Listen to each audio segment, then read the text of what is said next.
Por eso quiero compartirle una palabra que titulé Enriquecidos por su gracia. Hoy vamos a hablar acerca de la gracia de Dios, el favor de Dios en nuestra vida. Y para esto le invito a que me acompañe a la palabra de Dios en 1 Corintios capítulo número 11. Vamos a ir a la palabra de Dios, 1 Corintios capítulo número 11. Antes de compartir el versículo le pido el favor que anote, que tome nota, saque su celular o saque su cuaderno de notas. Si usted es de la vieja guardia, saque su cuaderno, escriba. Si usted es de la nueva era, de los que usan la nueva tecnología, los tecnológicos. ¿Alguno de la nueva era aquí? Bueno. Entonces, tecnológico sí. Entonces saque su celular, su dispositivo y anotemos hoy.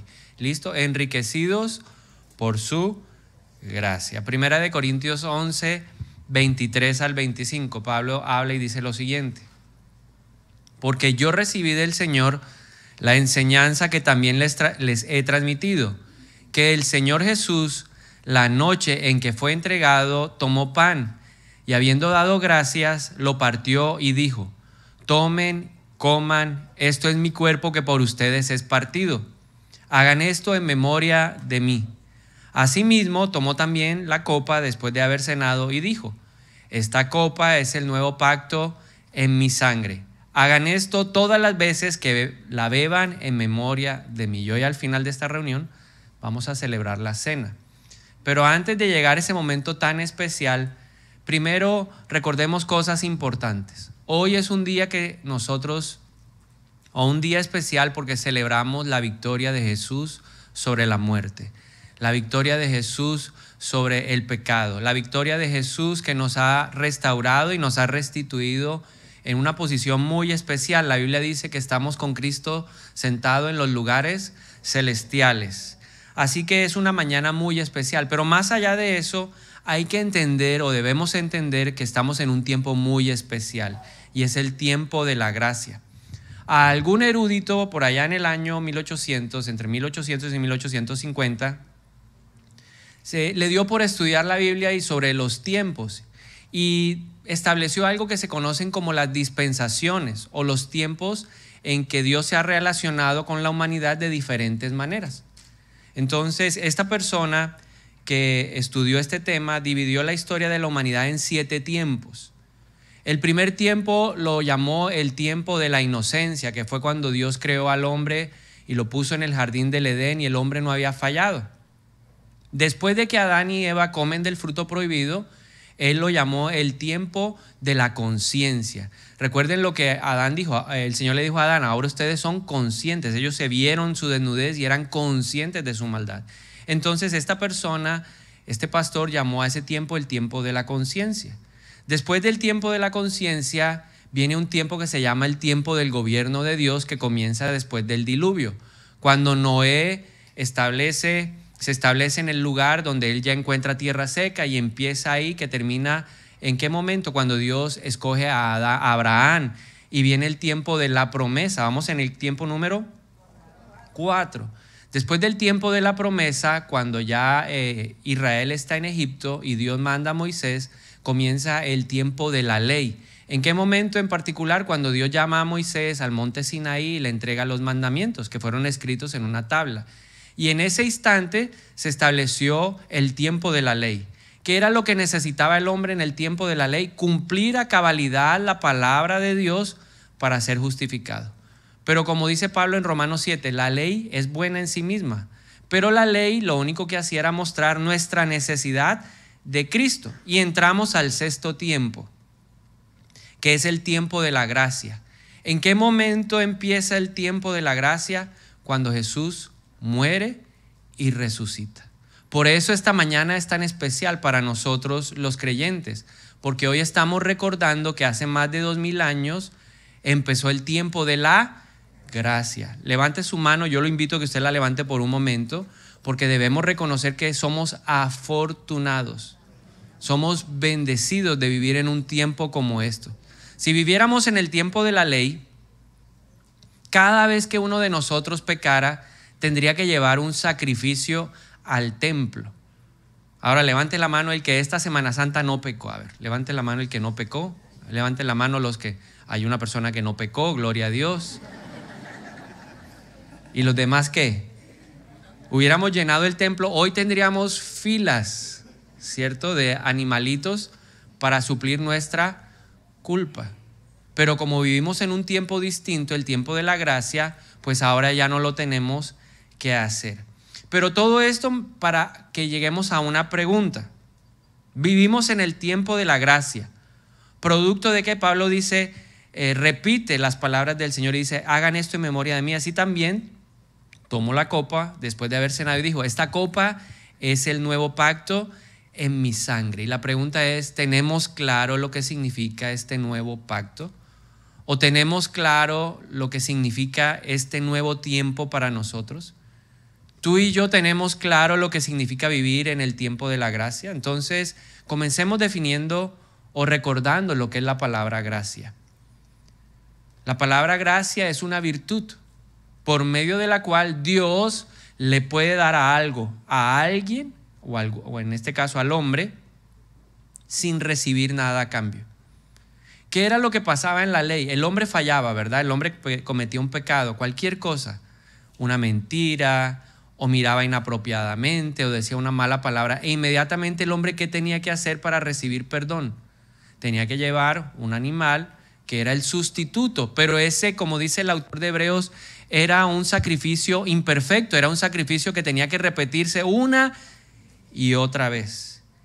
En cambio, en este tiempo de la gracia, nosotros, gracias a Dios, podemos declarar lo que dice Primera de Juan 1:9. Dice, si confiesas con tu boca tu pecado, Dios es fiel y justo para perdonarte y limpiarte de tu maldad. No hay que intercambiar algo, sino que Dios nos puede dar el perdón sin esperar nada de nosotros. Entonces, gracia significa virtud por medio de la cual Dios da algo al hombre sin esperar nada a cambio. Pero también la palabra gracia tiene implícita dentro de ella dos palabras muy importantes que hacen que se potencialice la definición de la palabra gracia. Dos palabras. La primera palabra es favor. Gracia es tener el favor de Dios. No solamente es una virtud a través de la cual Dios me da algo sin que yo lo merezca, sino que también es el favor inmerecido de Dios. Y el favor inmerecido de Dios es contar con la aprobación de Dios, la aceptación de Dios, el apoyo de Dios, la provisión de Dios, el poder de Dios en nuestra vida. Ejemplos del favor de Dios en la vida de alguien. José, ¿recuerdan la historia de José? Que cuando llegó a la casa de Potifar, dice la Biblia que él hacía que todo en la casa de Potifar funcionara, pero la Biblia establece y dice algo claro, porque el favor de Dios estaba sobre él. Estuvo en la cárcel y porque en la cárcel estuvo, prosperó porque el favor de Dios estaba con él. Dios lo aprobaba, Dios lo apoyaba. Cada vez que usted sienta el apoyo de Dios, ¿qué es lo que se está manifestando en su vida? La gracia. Pero esa gracia manifestada a través del favor inmerecido de Dios. Eso mismo lo experimentó Josué llevando a un pueblo, después de ser el sustituto de Moisés, llevó a un pueblo a conquistar la tierra prometida. Josué no conquistó la tierra prometida porque él fuera el más duro en la guerra, o porque fuera el mejor estratega, o fuera el mejor general. No, él lo hizo porque la gracia de Dios, el favor de Dios estaba sobre él. Lo mismo pasa en nuestra vida. ¿Cuántos de los que estamos acá podemos levantar la mano y decir, yo alguna vez en mi vida he visto el favor de Dios? ¿Sí? El favor de Dios, el apoyo de Dios ha estado conmigo en esto, la aceptación de Dios ha estado conmigo en esto, la provisión de Dios para hacer algo que Él me pidió que hiciera ha estado conmigo. Pablo fue un hombre lleno de gracia. Pablo vio el poder de Dios. ¿Recuerdan cuando él dijo, 3 veces le he pedido al Señor que me quite esta enfermedad, que me quite este aguijón? Pero el Señor me dijo, bástate mi gracia para que mi poder se perfeccione en tu debilidad. O sea que Pablo también es una referencia de un hombre que fue lleno del favor inmerecido de Dios. Pero como les decía hace un momento, hay otra palabra que está implícita en la palabra gracia y es la palabra benevolencia. Gracia me permite recibir cosas que no merezco. Gracia es contar con el favor, pero también con la benevolencia de Dios. Y la palabra benevolencia significa que Dios vela por el bien de nosotros, sin depender de nuestro comportamiento. O sea, Dios como Padre, porque ahora estamos en el tiempo de la gracia, y en este tiempo de la gracia, todos los hijos de Dios tenemos la autoridad, la potestad para decirle a Él, Abba. Pablo dice que el Espíritu Santo, el Espíritu de adopción, se revela a nuestro espíritu para que podamos decir Abba. Abba es la palabra más especial para referirse a Dios, porque está diciendo papá, papito, y a través de eso el papá no mira si el hijo se porta bien o no se porta bien, simplemente como hijo nos dará todas las cosas que nosotros necesitamos conforme a su riqueza en gloria. Por eso Jesús dijo, mire, si ustedes, papás, levanten la mano los que son papás, su hijo le pide una pizza, usted no le va a llevar una piedra. Estoy trayéndolo al tiempo de hoy, ¿cierto? La Biblia dice que si un hijo a un padre le pide pan, el padre no le va a llevar una piedra. El padre no le va a dar, si le pide carne, no le va a dar serpiente. ¿Qué le va a dar? Lo mejor. ¿Cuánto más, dice Jesús, nuestro Padre que está en el cielo no les dará todo lo que necesiten? Lo mejor. Entonces diga conmigo, Dios me va a dar lo mejor. Y hay un gran ejemplo en la Biblia que es una expresión de lo que es la benevolencia, y es la relación entre David y Mefiboset. ¿Quién era Mefiboset? Mefiboset era el hijo del mejor amigo de David, de Jonatán. Y entonces un día David estaba ahí en el palacio y dijo, hoy quiero mostrar la benevolencia, hoy quiero que quede escrito cómo es esto de mostrar el bien de Dios, de velar por el bien de otro, aunque no lo merezca. No depende del comportamiento. Por el amor que yo le tenía a Jonatán, ¿habrá algún hijo de Jonatán al que yo le pueda mostrar la benevolencia de Dios? Y buscaron a Mefiboset. ¿Y cuál fue digamos, para resumir la historia? Lo sentó en la mesa del rey, le dio la comida del rey, le restituyó las tierras que eran de su padre, de su abuelo Saúl. Y eso es la expresión de la gracia de Dios manifestada a través de la benevolencia. O sea que Dios hoy me quiere mostrar a mí no solamente su favor, su apoyo, su poder, su provisión, su protección, sino que también quiere velar por mi bien, por mi bienestar. Entonces, la pregunta que sigue es, bueno, la gracia de Dios es todo eso, es que Dios pueda hacer cosas por mí sin yo merecerlo, que Dios me muestre su apoyo, su fidelidad, su compañía, su poder, su provisión, que vele por mi bien. Pero ¿qué más cosas trae la gracia de Dios? ¿Cuáles son los beneficios de vivir en este tiempo? Porque hace un momento le pedí que levantara la mano y declarara que usted y yo somos afortunados, porque la gracia de Dios trae muchas cosas, muchos beneficios que le quiero compartir en esta mañana. Segunda de Corintios 8:9 dice, porque conocen la gracia de nuestro Señor Jesucristo, que siendo rico, por amor de ustedes, se hizo pobre para que ustedes, con su pobreza, fueran enriquecidos. Por eso titulé esta enseñanza así, porque la gracia de Dios lo que hace es enriquecernos. Nosotros sin Dios somos pobres, pero con Cristo ahora somos ricos. Así que declaren, levanten la mano los que son ricos. Y no le estoy hablando de plata, le estoy hablando de tesoros espirituales, porque la vida espiritual es lo más valioso que una persona puede tener. El rico insensato tenía plata, tenía bodegas llenas de cosas materiales, pero era un hombre pobre porque su vida espiritual estaba en ruinas. El Señor le dijo al rico insensato, estás pensando en derrumbar y en ampliar y no has pensado en tu vida espiritual. Hoy te vas a morir, ¿y a dónde vas a ir? Y le dijo, necio por pensar de esa manera. Nosotros sabemos dónde tenemos nuestro destino. Jesús dijo, yo voy a hacerles una morada, yo voy a prepararles un lugar para ustedes. Por eso nosotros somos ricos, porque Él se hizo pobre para darnos de su riqueza. Entonces veamos las riquezas de la gracia. ¿Por qué somos enriquecidos por la gracia? En primer lugar, somos enriquecidos por la gracia porque eso nos permite ser salvos. Tú y yo ahora no estamos condenados a la muerte eterna porque la gracia de Dios se ha manifestado en nuestra vida. ¿Qué dice el apóstol Pablo en Efesios 2, 8, 9? Porque por gracia son salvos por medio de la fe. Y esto no de ustedes, pues es un regalo o un don de Dios.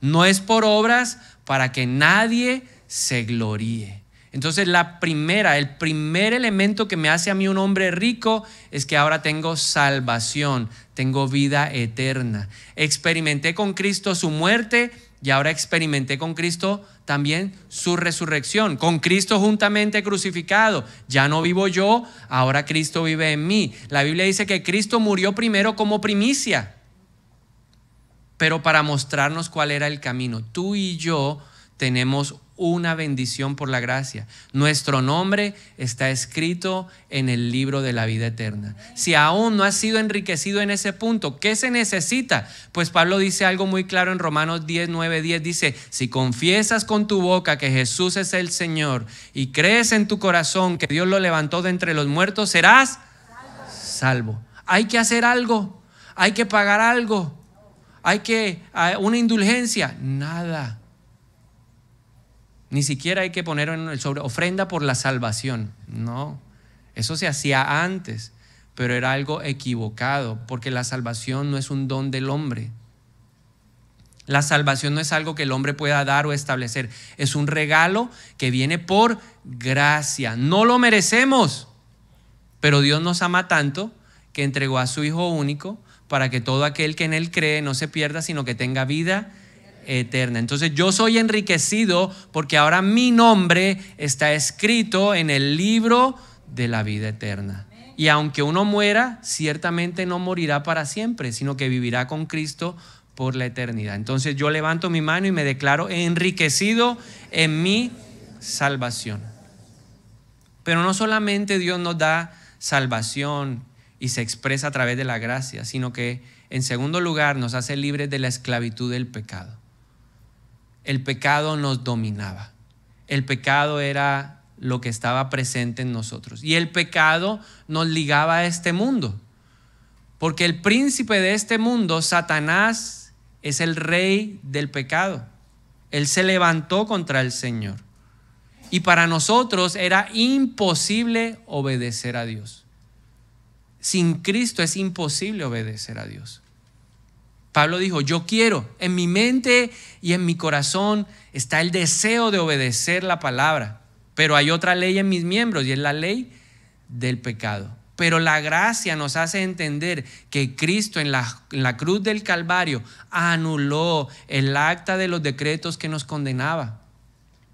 En la cruz del Calvario, Cristo, como dice Colosenses 1:13, nos rescató del reino de la oscuridad. ¿Y nos pasó a dónde? Al reino de la luz. Declárelo conmigo, al reino de la luz. ¿Por qué la Biblia dice que tú y yo somos luz y sal? Porque ya no estamos en el reino de la oscuridad. Somos hijos de la luz, somos hijos de Dios, y los hijos de Dios somos luz. Y fuimos rescatados de ese lugar tan terrible, de tinieblas, de oscuridad, y hemos sido pasados al reino de la luz por la obra poderosa de Cristo en la cruz del Calvario. Por eso el pecado quedó derrotado, ¿en dónde? En la cruz. Y no siendo suficiente eso, envía al Espíritu Santo para que nos redarguya y nos convenza de pecado, de justicia y de juicio. ¿Quién me permite a mí hoy o quién me ayuda a mí a obedecer la palabra de Dios? El Espíritu Santo. Venció el pecado y para sellar, certificar que podíamos obedecer a Dios, puso en nuestra vida al Espíritu Santo. Tú y yo somos templos del Espíritu Santo y Él vive en nosotros para combatir. Por eso Pablo dice, lo que es del pecado es contra el espíritu, y lo que es del espíritu es contra la carne. Llamados a sembrar en el espíritu para cosechar vida. Antes sembrábamos en la carne, ¿y cuál era la consecuencia? Muerte. Pero ahora sembramos en el espíritu y cosechamos vida. Eso es gracia, y ese es el beneficio que trae la gracia de Dios. En tercer lugar, la gracia de Dios nos capacita para vivir una vida sencilla, sin afanes. Cuando Jesús estaba predicando el sermón del monte, que dijo, oigan, no se afanen por lo que van a comer, no se afanen por lo que van a beber. Ya eso está garantizado. Cuando él habló en Mateo capítulo número 13 acerca de la parábola del sembrador, él dijo, hay una semilla que cayó entre espinos y la gente no entendió. Y luego cuando se retiró con los discípulos les dijo, los espinos representan los afanes y las preocupaciones de esta vida. Por la gracia de Dios, tú y yo hoy no tenemos que vivir en esos afanes. No tenemos que vivir preocupados mañana qué habrá de comer. Ayer o antes de ayer que estaba haciendo el devocional en Isaías, el Señor estaba hablando a través del profeta, hablándole a Jerusalén, a Judá, y le decía, mire, no se preocupen por todo lo que la gente dice, porque yo soy el que los protege a ustedes. Yo los voy a proteger en medio de las circunstancias adversas. Yo decía, todo eso aplicado a lo que vivimos hoy es una realidad. Y Dios me decía, tranquilo. Que sube la inflación, que no baja, que no cede, que esto, que lo otro. Y el Señor me decía, tranquilo, porque ¿de dónde viene nuestro socorro? Nuestro socorro viene de Dios, quien hizo los cielos y la tierra. ¿Quién en este lugar es más valioso que un lirio del campo? Que levante la mano el que es más valioso que un lirio del campo. 1, 2, 3, 4, 5, 6, 7, 8, 9, 10. Los demás se lo perdieron porque el Señor dice, ni siquiera Salomón con toda su riqueza se ha podido vestir con el esplendor de los lirios del campo. Y Jesús dijo, yo quiero decirles algo, ustedes valen más que esos lirios. No se preocupen porque valen más que los lirios. Eso es gracia.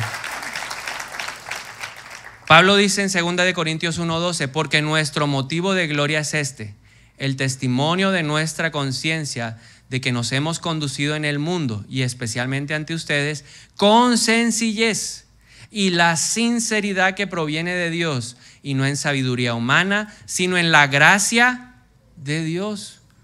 Contentos, aprendemos a estar gozosos con lo que tenemos, a darle gracias a Dios en todo tiempo, porque eso viene producto de la gracia. En cuarto lugar, la gracia me da poder para servir a Dios. 1 de Corintios 3:10 dice, conforme a la gracia de Dios que me ha sido dada como perito arquitecto, he puesto el fundamento y otro está edificando encima, pero cada uno mire cómo edifica encima. Pablo dijo, yo fui llamado a hacer esto por gracia. Yo estoy hoy predicando aquí por gracia, porque el favor de Dios está conmigo, porque la benevolencia de Dios está conmigo. Usted está sentado aquí hoy o está conectado en casa o en cualquier lugar conectado porque usted ha recibido la gracia ¿de quién? De Dios. Y ahora somos habilitados, capacitados para servirlos en nuestra imperfección. Porque Dios no necesita gente perfecta para que lo sirva.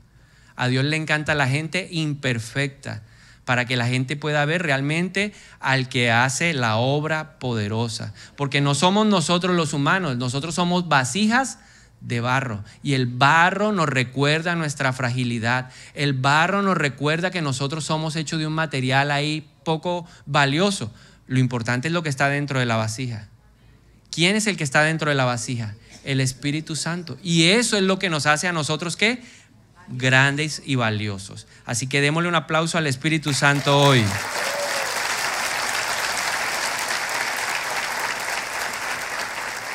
Y en quinto lugar, la gracia es suficiente para todas mis necesidades humanas. Usted tiene un problema familiar, ¿qué necesita? Gracia. Usted tiene un problema en el colegio, ¿qué necesita? Gracia. Usted tiene un problema en la universidad, ¿qué necesita? Gracia. Tiene un problema financiero, ¿qué es lo que necesita? Gracia. Tiene un problema con los hijos, ¿qué es lo que necesita? Gracia. Está enfermo, ¿qué es lo que necesita? Gracia. 2 de Corintios 12:9 dice, y me ha dicho, bástate mi gracia, porque mi poder se perfecciona en la debilidad. Y luego Pablo dice, por tanto, de buena gana me gloriaré más bien en mis debilidades para que habite en mí el poder de Cristo. ¿Hay alguno que esté débil hoy? ¿Alguien que tenga algún problema, alguna necesidad en su vida? Entonces dígalo conmigo también, porque me voy a gloriar de ese problema para que el poder de Cristo se manifieste en mí, en mi casa, en mi familia, en mis relaciones, en mi cuerpo. en todo lo que yo necesita. Pero lo interesante de la gracia es que la gracia es muy abundante. Romanos 5:17 dice, porque si por la ofensa de uno reinó la muerte por aquel uno, ¿cuánto más reinarán en vida los que reciben la abundancia de su gracia y la dádiva de la justicia mediante aquel uno, Jesucristo? ¿Qué es lo que está diciendo Pablo ahí en Romanos 5? Está comparando la acción de Adán contra la acción de Jesús. El primer Adán que trajo al mundo, pecado, y a través del pecado, muerte, destitución de la gloria de Dios. Romanos 6:23 dice, porque la paga del pecado es muerte. Eso fue lo que trajo Adán. Entonces Pablo está diciendo, esa ofensa trajo el reino de la muerte, pero ¿cuántos más reinarán en vida los que reciben la abundancia de su gracia? ¿Cómo es la gracia de Dios? Abundante. Cuando uno piensa en la palabra abundancia, uno piensa en gran cantidad. Y eso me hace creer a mí personalmente de que hay como niveles de gracia. Definitivamente hay gente que tiene más gracia que otros. Analice el de al lado a ver qué nivel de gracia tiene. 1, 2, 3, 4, 5. Hay unos que están como en -5. Desgraciado. No, dígale, no, tú no eres un desgraciado. De pronto estamos en el nivel básico, el de la salvación, ¿cierto? Eso es gracia. Aquí ninguno marca menos de 0. Mínimo 1. 1. 1.5. Hay alguien que me dice, no, 2.95. ¿Y por qué? Para que me aproximen al 3. Hay niveles de gracia. Y Dios nos hace una invitación a través de la palabra a crecer en los niveles de gracia. Porque Dios quiere manifestar su gracia en nuestra vida. Porque Él quiere llamar la atención del que está perdido. ¿Cómo llama la atención Dios de alguien que no lo conoce? Él lo hace a través de los milagros. La Biblia dice que yo puedo hablar en lenguas, pero que es más impactante profetizar, porque cuando yo profetizo capto la atención de la gente. Pero no hay nada más llamativo que un milagro. Entonces la gente dice, pero ¿cómo hace para que a usted le vaya bien? ¿Cómo resolvió este problema? ¿Cómo superó esta enfermedad? A través de la gracia, la gente va a ver el milagro de Dios. Por eso Él nos pide o nos anima en Lucas 2:52 a crecer en gracia. ¿Qué dice Lucas en el capítulo 2, versículo 52? Dice, y Jesús crecía en sabiduría, en estatura y ¿en qué crecía Jesús? O sea que todos deberíamos ir creciendo ¿en qué? En gracia como Jesús. ¿Cuántos quieren más gracia? Pero él dice, aquí Lucas dice, en gracia para con Dios y los hombres. Yo quiero la gracia, las dos gracias. ¿Gracia con quién? Con Dios. ¿Y gracia con quién? Cuando yo me iba a subir esta mañana dije, Dios, dame gracia. No, que yo no sea un desgraciado delante de la gente. Porque si no, esta palabra no va a llegar. Yo necesito gracia. La gracia de Dios en mi vida y que se refleje en quién, en cada uno de los que está aquí escuchando el mensaje o que lo está viendo por las redes. Entonces Dios nos anima y ese es el gran desafío con el que debemos salir esta mañana. ¿En qué tiempo estamos? En el tiempo de la gracia. La gracia tiene grandes beneficios, pero finalmente en esta mañana y con lo que yo quiero terminar hoy es que entendamos que el desafío para nuestra vida es crecer en la gracia de Dios. Y usted me preguntará, ¿cómo lo hacemos? Bueno, entonces le quiero compartir algunas cosas que vi en Jesús, algunas cosas que veía en los discípulos, que nos pueden ayudar a crecer en gracia, para con Dios y con los hombres. Entonces, ¿cómo crecer en la gracia de Dios? En primer lugar, sea generoso con Dios y con la gente. ¿Qué dice la palabra de Dios en Lucas 6:38? Dice, den y se les dará. Medida buena, apretada, sacudida y rebosante se les dará en su regazo, porque con la medida con que miden, se les volverá a medir.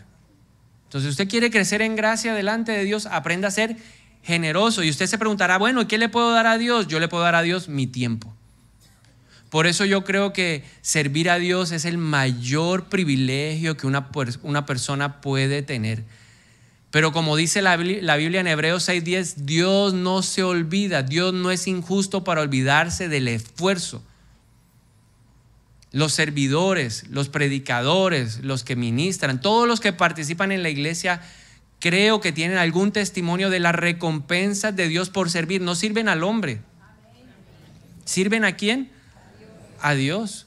Y esa recompensa se ve manifestada ¿en dónde? En su vida, en su familia, en su trabajo, con sus relaciones, porque Dios devuelve, pero Él no devuelve. Si tú le das a Dios 1, la Biblia dice que Él devuelve al 30, al 60 y al 100 por 1. Esa es la manera de Dios de responder. Por eso Él dice, les voy a dar medida buena, apretada, sacudida, rebosante. Porque con la medida con que miden, se les volverá a medir. Entre más generoso sea yo con los que me rodean, más favor de Dios voy a atraer. Entre más haga por Dios, Dios se va a fijar más en mí. Por eso en 2 de Crónicas 16:9 dice, el Señor recorre con su mirada la faz de la tierra y está presto a ayudar a quienes le son fieles o a quienes le son leales. Dios está recorriendo la tierra todos los días y dice, ¿a quién le voy a mostrar mi favor hoy? ¿A quién? ¿A quién? Y entonces dice, no, mire, este está trayendo mi atención y se derrama en favor, en benevolencia, lo cuida, lo protege, lo apoya. Tiene un trabajo difícil, tiene que hacer una presentación difícil. ¿Quién lo va a respaldar? Dios. Es Dios. Aunque usted chancletee de pronto el inglés como me pasó una vez a mí, ¿verdad? Yo llegué, hice una presentación, mi jefe dijo, prepárela que yo la expongo. Y venían los jefes australianos y yo se la preparé. Cuando me dijo, antes de empezar la reunión, 5 minutos, no, hágala usted. Yo le dije, ¿se va a ir al baño? Se va a ir al baño. Y empecé a hablar en lenguas. Y dije, Señor, que vengan las lenguas en inglés. Presentar algo da susto. Y en inglés, peor.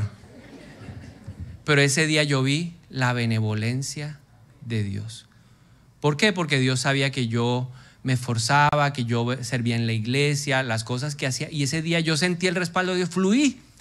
Las preguntas las entendí, las respondí. Y después me dijeron, very well, very well. Ese es el favor de Dios. El tacaño, el egoísta, el endurecido de corazón detendrán el fluir de Dios. Así que no sea tacaño con Dios. Siembre y coseche. Lo que uno siembra es lo que uno cosecha. Si usted siembra a favor, ¿qué va a recoger? Favor. Entonces mira al de al lado y dígale, hoy estoy generoso. Sí, hoy estoy generoso. Lo voy a invitar a bagre en revoltillo con arroz de frijolito. Yo sé que más de uno aquí tiene una icotea guardada. Más de uno tiene icotea guardada. Sea generoso. Pregúntele al de al lado. A mí no me invite, pero a otro puede invitarlo y decirle, ¿te gusta la icotea? Yo sé que tienes icotea. Si siembra a favor, cosecharás ¿qué? Favor. Segundo, ¿cómo crecer en el favor de Dios para con Dios y con los hombres? Sea fiel con Dios y sea fiel con las personas. La palabra fiel significa confiable, firme e incondicional. ¿Qué es lo que Dios quiere? Que en su trabajo usted sea fiel, firme e incondicional. Que el jefe mire y diga, ¿con quién cuento? Y que ni siquiera tenga que preguntarle a usted, sino que él sepa, no, yo con este cuento para las que sea. Si hay que trasnochar esta noche, él no va a poner mala cara, yo sé que él va a hacer el esfuerzo, él va a trabajar duro conmigo. Esa es la gente que uno quiere en su trabajo. No que todo el tiempo esté, ay, qué pereza, ay, otra vez, ay, qué jartera, ay, no. Y pues se quedó, pero de mala gana. Dios dice, ese no puede contar con mi favor. Porque no es fiel, no es firme, no es confiable. Hay que ser fieles, firmes, incondicionales, confiables en nuestro matrimonio. ¿Usted quiere el favor de Dios? Sea así, como hijo, sea fiel, confiable, firme, incondicional con su papá. Daniel 1:9 dice, Dios concedió a Daniel que se ganara el afecto y la buena voluntad del jefe de los funcionarios. ¿Quién hizo que él se ganara? Cuando él le dijo, no me dé la comida del rey, pruébeme, hagamos una prueba unos días. Yo voy a comer verduras y usted se va a dar cuenta de que yo voy a estar bien. Pero ¿quién permitió que esas palabras calaran en el corazón del otro? Dios. Porque Daniel era fiel a Dios, era incondicional a Dios, porque Dios vio la motivación de Daniel detrás de eso y dijo: yo no me quiero contaminar con la comida que le ofrecen a los ídolos, yo quiero serle fiel a Dios.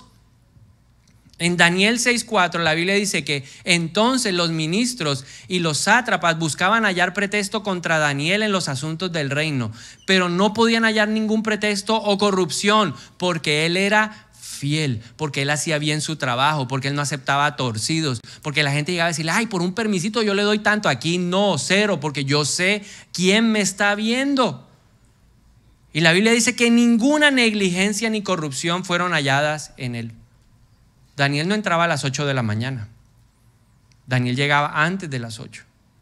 Y Daniel no salía a las 5 o a las 6, él salía a las 6:05, porque él no estaba pendiente del reloj, sino que él quería cumplir a cabalidad su trabajo, para darle gloria a ¿quién? Como dice la Biblia, a Dios. Y Dios por eso lo exaltó. Entonces sea puntual, sea responsable, sea confiable con su jefe, sea confiable en sus relaciones. Si un amigo le dice: te voy a contar algo pero no te lo cuentes a nadie, no deje que el espíritu de oración, hay que a veces nos acompañe: te voy a contar algo para que oremos. Se llama chisme. Porque si alguien nos cuenta algo a nosotros para guardar en confidencia algo, hay que ser ¿qué? Confidentes. Ay, pero a muchos nos pica ¿qué? La lengua. Mira el de la Biblia: no te voy a contar nada. O eres fiel y confiable. ¿Te puedo confiar algo? ¿Te puedo contar algo y sé que lo vas a guardar? Entonces, si Dios ve que usted hace eso, Dios lo va a prosperar, porque Dios ama la honestidad. El favor de Dios se otorga a aquellos que son honestos en su caminar con Dios. En tercer lugar, ¿cómo crecer en el favor para con Dios y con los hombres? Crezca en el conocimiento revelado. ¿Y por qué puse la palabra revelada? Porque hay gente que crece en el conocimiento y se sabe toda la Biblia, pero no vive ni un versículo. Entonces, crezca en el conocimiento revelado. Segunda de Pedro 1:2 dice: que Dios les dé cada vez más gracia y paz a medida que crecen en el conocimiento de Dios y de Jesús nuestro Señor. Entonces estudie, lea libros, tome cursos de la Biblia, haga su devocional, capacítese en la iglesia, porque conocer la palabra de Dios atrae sabiduría, y la sabiduría atrae el favor de Dios, porque la Biblia dice: el principio de la sabiduría es el temor de Dios. La gente que está llena de temor de Dios tiene el favor del Señor. Entonces, atráigalo. Lo cuarto, crezca en humildad. Santiago 4:6 dice: y Él da gracia con generosidad. Como dicen las Escrituras, Dios se opone a los orgullosos, pero le da gracia ¿a quiénes? A los humildes. Y humildes no es andar con los zapatos rotos y la camisa aquí toda comida. Eso no es humildad. Humildad es aceptar, reconocer, entender que no nos las sabemos todas, que a veces necesitamos del apoyo de la gente, nos necesitamos unos a otros. Porque Santiago 5:16 dice: si alguien está enfermo, que oren los ancianos por él y confiésense los pecados unos a otros. ¿Por qué habla de eso? Porque nos necesitamos. Nos necesitamos. Yo los necesito a ustedes. Necesito del que está sirviendo. Si no, me tocaría estar allá ahorita atendiendo el tráfico. ¿Y cómo hago para predicar? Se necesitan. Nos necesitamos todos. La humildad me permite reconocer la obra de Dios en mi vida. La humildad me permite reconocer que Dios tiene un propósito para mí y que sin Él no lo puedo cumplir. La humildad me debe impulsar a vivir en obediencia y a someterme a la voluntad de Dios. Usted me pregunta: ¿cómo se ve el humilde? El sometido a la palabra de Dios, el que obedece la palabra de Dios, el que no es resistente a la palabra de Dios. Para mí el humilde es al que Dios le habla y no anda buscando, refutando, excusa aquí, excusa allá, sino que inmediatamente se sujeta a la palabra y la obedece en su vida. Para mí esa es una persona humilde de corazón. En quinto lugar, practique el principio de honra. Honrar significa apreciar, valorar, considerar de alta estima a alguien. Honre a Dios. ¿Cómo podemos honrar a Dios? Llegando a tiempo a la iglesia. ¿A qué horas empieza esta reunión? 9:45. ¿A qué horas debería llegar yo? Bueno, si está bien, que sea, si a usted le gusta entrar como raspando, entonces 9:43, que pase la puerta así. Hay gente que le gusta entrar a los ascensores así, yo no sé, tienen esa manía. Ven el ascensor y se botan y pasa la puerta. Hay gente que le gusta así. A mí no. A mí me gusta llegar, que la puerta esté tranquila y me siento en el mejor lugar. Amén. Entonces, eso es honrar a Dios. Honre a Dios. Honre a las personas que lo rodean. Aprécielos, valórelos. Honra es algo que nace en el corazón, que implica alabar, estimar, respetar, retribuir. ¿Cuántas veces alguien lo ha invitado varias veces a su casa y usted no ha tenido la denuencia, la delicadeza de devolverle una invitación? No, a mí que me inviten, pero uno no quiere incomodarse para que otro vaya a su casa. Mi hijo me preguntaba sobre eso y le decía, la hospitalidad es algo que Dios valora. Entonces, ¿qué es lo que Dios quiere? Que usted sea hospitalario. Practique la honra. Efesios 6:2 dice, honra a tu padre y a tu madre. Es el primer mandamiento que contiene una promesa. Si honras a tu padre y a tu madre, te irá bien y tendrás una larga vida en la tierra. Y finalmente, viva en armonía. No busque la pelea. Trate de mantener sus relaciones en paz y en entendimiento. ¿Dónde se manifiesta el favor de Dios? En esas casas donde hay paz, donde no hay gritos, donde no hay insultos, donde no hay palabras soeces. A Dios le encanta que tenemos diferencias. Levante la mano el que no ha peleado con la mujer. Levante la mano el que no ha peleado con el papá y la mamá. Levante la mano. A mí me preguntan, ¿sus hijos pelean? Pero ¿qué hermano no pelea? Esos viven agarrados.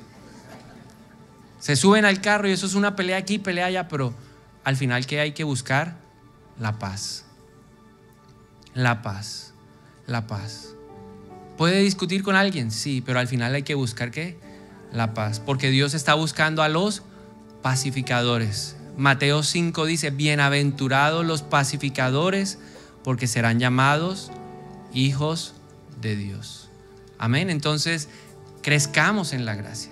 ¿Cuál es el desafío entonces al final de esta enseñanza? Que usted y yo salgamos a crecer en gracia. Dios quiere derramar de su abundante gracia. ¿Cuántos quieren la gracia de Dios? Eso es la gracia de Dios. Esa es la gracia de José. ¿O de quién? De Lucho. La gracia de Dios. Amén. Entonces yo le voy a invitar a que se ponga de pie un momento. Y ya en unos instantes vamos a celebrar la cena del Señor. Recuerde que para crecer en gracia hay que crecer en la honra de Dios. Y yo le voy a invitar a algo muy especial. Y le voy a pedir que me preste atención. Por hoy, si usted no está acostumbrado a cerrar los ojos, solo por hoy le voy a pedir un favor. Durante esta canción cierre los ojos. ¿Sí? No me la sé, no importa. Medite en lo que oye. Medítelo. Y en la medida que usted vaya meditando lo puede repetir. Pero ¿cuántos se comprometen a cerrar los ojos? La canción dura 3 minutos. A ver, pidámosle al Espíritu de Dios que nos ayude. Sí, ayúdanos, Espíritu de Dios. Y vamos a meditar lo que dice esta canción. Listo, vamos a cerrar los ojos ya. Vamos todos a cerrar los ojos. Cierre sus ojos un momento y medite en lo que dice la canción.